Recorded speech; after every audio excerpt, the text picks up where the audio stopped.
حضرت ابن عباس رضی اللہ تعالیٰ عنہ فرماتے ہیں کہ رسول اللہ صلی اللہ علیہ وسلم نے فرمایا کہ معراج کی رات میں نے پاکیزہ خوشبو محسوس کی تو میں نے پوچھا، اے جبرائیل علیہ السلام، یہ عمدہ خوشبو کیسی ہے؟ جبرائیل علیہ السلام نے فرمایا کہ یہ خوشبو اصل میں فرعون کی بیٹی کی اس خادمہ اور اس کی اولاد کی ہے جو خادمہ اس کا کنگھا کیا کرتی تھی۔ میں نے اس کا حال پوچھا تو جبرائیل علیہ السلام نے فرمایا کہ ایک دن وہ بیٹی فرعون کی بیٹی کے کنگھا کر رہی تھی کہ اس کے ہاتھ سے اچانک کنگھا گر گیا اور اس نے کہا، بسم اللہ الرحمن الرحیم۔ فرعون کی بیٹی نے کہا کہ کیا یہ میرا باپ مراد ہے؟ اس نے کہا کہ نہیں، بلکہ وہ اللہ جو میرا بھی اور تیرا بھی بلکہ تیرے باپ کا بھی رب ہے۔ فرعون کی بیٹی نے کہا کہ کیا میرے باپ کے سوا بھی تیرا کوئی رب ہے؟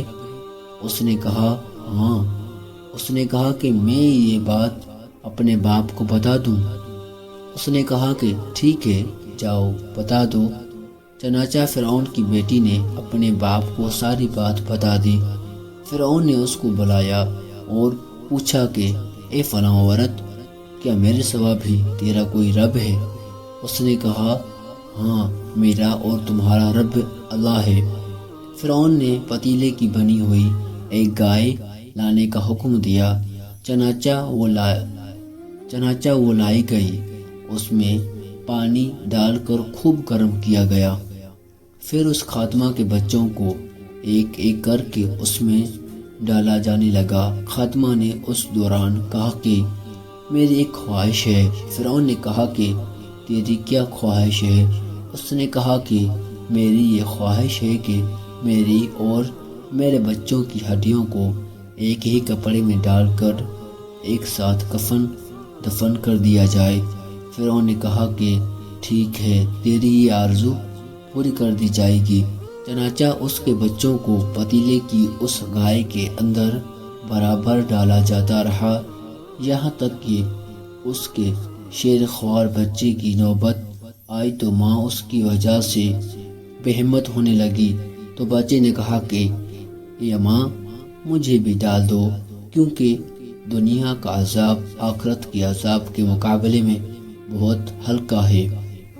فوائد حدیث نمبر 1، جب فتنہ اور آزمائش کا دور ہو تو صبر اور ثابت قدمی دکھانی چاہیے۔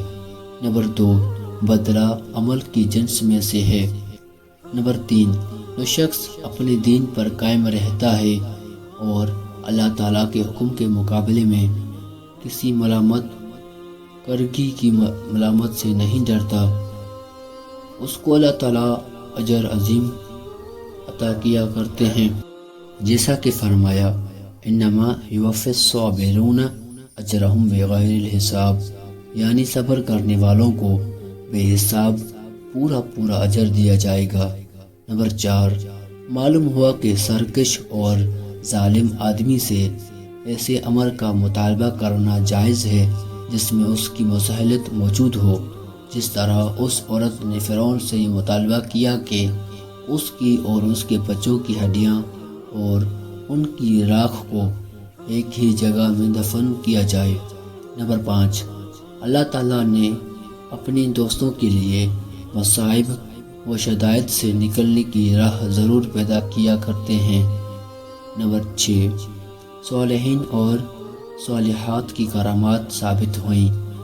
نمبر 7، جو کام خارق العادت مافوق العادت ہو اس کا تعلق بھی کرامات سے ہے۔ میرے پیارے دوستو، اگر یہ ویڈیو آپ کو پسند آئی ہو تو اس ویڈیو کو لائک، شیئر، کمنٹ کریں، اور اس طرح کی مزید اچھی ویڈیوز دیکھنے کے لیے ہمارے چینل کو سبسکرائب کریں۔ ملیں گے انشاءاللہ ایک اور ویڈیو میں، تب تک کے لیے اللہ حافظ۔